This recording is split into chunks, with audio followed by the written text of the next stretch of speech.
Today, I want to talk about something we all experience, but rarely admit to. Why don't I like change? Have you ever felt like you're stuck, unable to move forward, even when you know deep inside that you need change? I have felt that many times. Change isn't just moving from one place to another or changing a job or a lifestyle.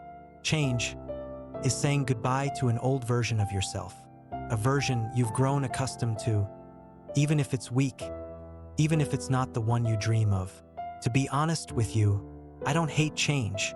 I'm just afraid of it.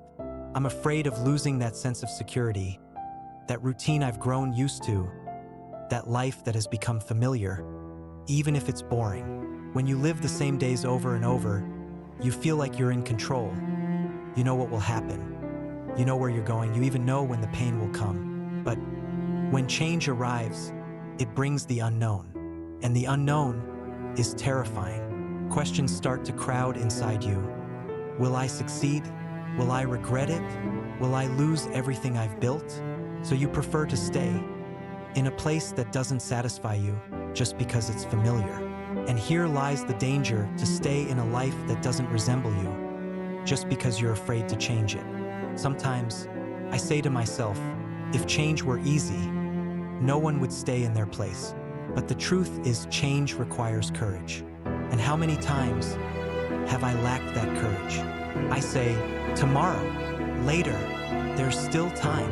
But in reality, I was just postponing my fear. Because change isn't just a step forward. It's a risk of failing, a risk of making a mistake, a risk of regret.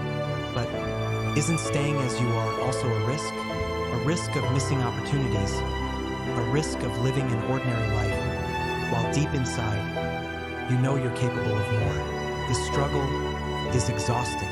Between a voice that tells you, move forward, change your life, time is passing, and another voice that whispers, stay here, it's safer. And I've listened to the second voice far too much, because security looks beautiful, but sometimes it's a prison without bars, a prison of fear, of doubt, and of a question that never stops. What if I fail? But the real question is, what if I succeed? Why do we always fear the worst possibilities and never imagine the best? Maybe because we haven't learned to believe in ourselves. Personally, I'm afraid of change, but I'm even more afraid of regret. To regret because I didn't try, to regret because I let fear choose for me. In the end, life is short, and very short, so short that it doesn't allow us to remain the same people without trying to evolve. Maybe change is painful, but staying as you are might be even more painful. And maybe we don't have to love change. It's enough that we learn how to face it. I'm still afraid of change, but I'm beginning to understand that change might be necessary. But my heart hasn't learned yet how to say goodbye to what it has grown used to.